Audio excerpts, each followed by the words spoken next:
Hi, and welcome to Taming Your Inner Cookie Monster, how to eliminate binges and stop emotional eating in its tracks. So first things first, what do I mean when I say your inner cookie monster?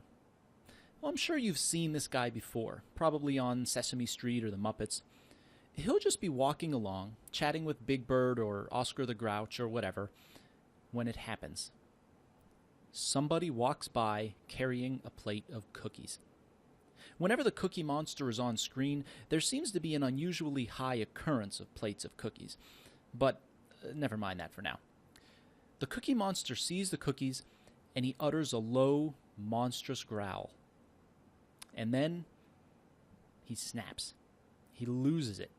He shoves Bert out of the way, elbows Ernie in the face, grabs the plate of cookies away from Elmo, and devours every last one. Crumbs are flying all over the place. For a second, everyone just stares at him. And then the cookies are gone, and he says something like, "Give me cookies."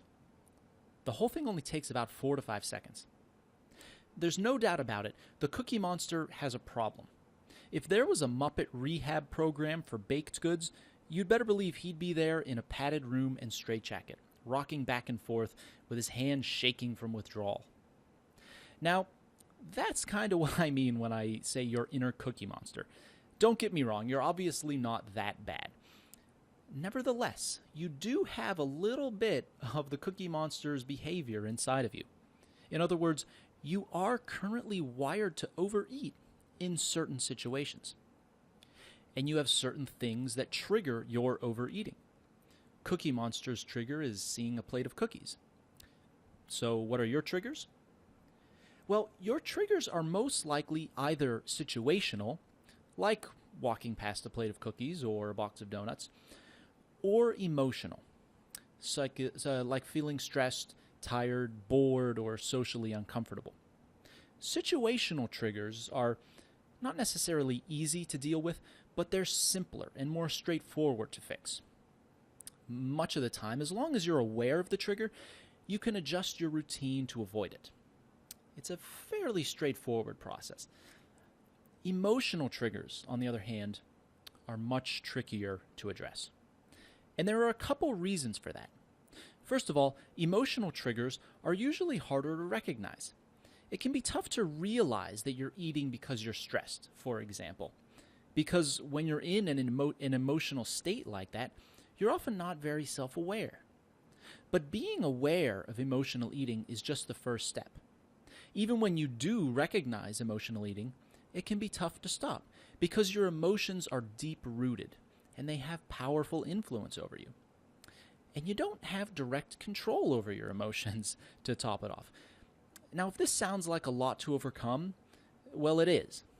But don't worry, because this course is all about how to recognize and stop emotional eating in its tracks. In order to lose weight, you're going to have to tame your inner Cookie Monster. And that's the main idea of this course. And not just to lose weight, but in order to lose weight and keep it off for a long time, you're going to have to tame your inner Cookie Monster. Now, why is emotional eating such a big deal? You might already know that emotional eating is an issue for you. If you already realize that this is something you need to work on, then I have good news for you. You've already taken the first step, which is recognizing the problem and taking steps to fix it. That's awesome. On the other hand, you might be watching this video and thinking, emotional eating isn't that big of a problem for me. And maybe it isn't as big of a problem for you. Maybe you don't experience emotional eating as often or as severely as some other people do. But no matter who you are, I guarantee that you do experience some amount of emotional eating. Now, it's not necessarily an everyday thing. For some people it is, but for others, it might only happen once or twice a week or even a couple times a month. Don't let that fool you, though, because even 1 or 2 emotional binges a month can have a pretty big impact on your weight, much bigger than you might think. Because when you indulge in emotional eating, you tend to really binge. And a couple really big binges, even just once a week, say, can derail your entire effort to lose weight. And let me show you why. It all comes down to the math of calories. Let's say that your body needs about 2,000 calories a day to maintain your current weight. And let's say that you're eating about 1,500 calories a day. Now, this is a pretty typical strategy for people trying to lose weight, and it should cause you to lose about 1 pound per week, because a pound is about 3,500 calories. Sound good so far? Well, this is where one emotional binge can totally ruin things. Let's say one night you have an argument with your spouse, or a really hard day at work, or something like that. Whatever it is, it leaves you an emotional wreck. Now, what would you eat in a state like this? In a state like this, you probably don't feel like cooking, and you probably don't have the willpower at that moment to force yourself to go get something really healthy. You're probably not even thinking about calories when you're in a state like this. So, when you are in a state like this, there's a good chance you're going to find yourself some comfort food. It's called comfort food for a reason. And comfort food usually means food that is either fatty, high in carbs, unhealthy, or all of the above. And most of all, also delicious. Like a big bowl of pasta, macaroni and cheese, a sausage pizza, ice cream, or even, yes, a big greasy fatty burger. Now, one indulgence like this might not seem like it could be that bad. But the truth is, in these moments of weakness, you can actually do way more damage than you think. If you get a burger with onion rings at some place like TGI Fridays, you can easily go over 1,500 calories in one meal. More if you include a drink or two. A pizza can easily go over 3,000 calories.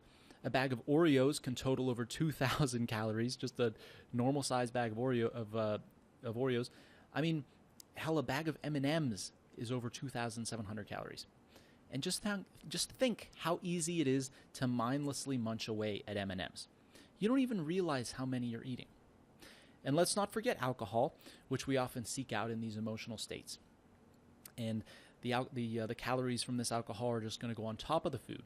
And a single sugary drink can easily push 500 calories or more. The take-home point here is that in one bad binge, you can pretty easily rack up 2,000 to maybe even 4,000 calories or more in a single meal.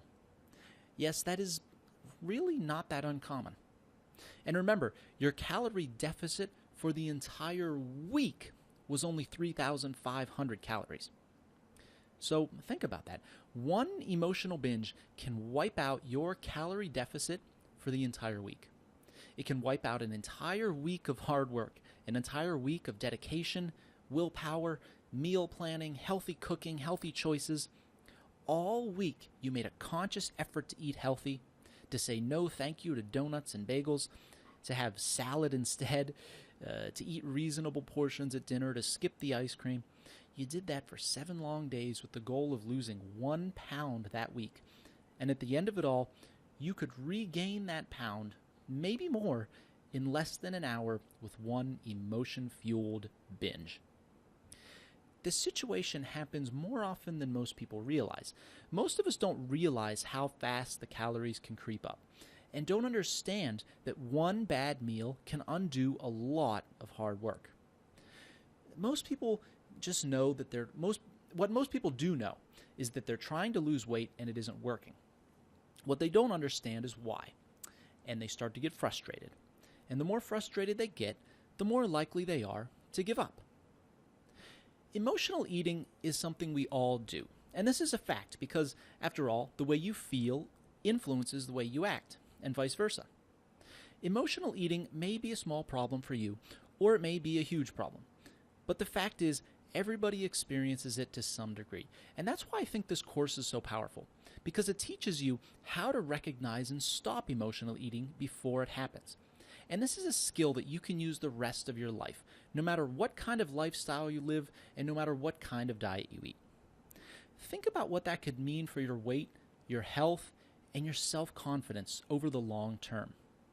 If this course can help you avoid a minor 1,000-calorie binge once a week, that will help you lose 15 pounds a year. So, how exactly are we going to accomplish this? Well, many of the strategies you're going to learn in this course draw on the concepts of two clinical weight loss therapies called mindfulness-based cognitive behavior therapy and dialectical behavior therapy. Now, these therapies have been shown in research to be just as effective as prescription medications for weight loss. So rest assured, the ideas in this course are very powerful if you give them a chance and trust the process.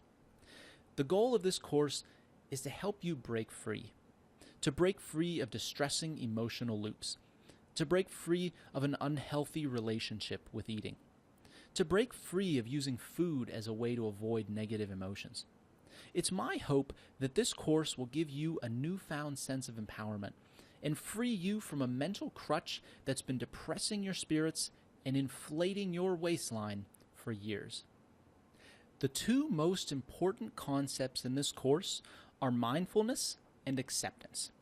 And we're going to come back to these ideas over and over throughout the course. But before we get into mindfulness and acceptance, we're going to take a closer look at your emotions and how they might be tricking you into overeating.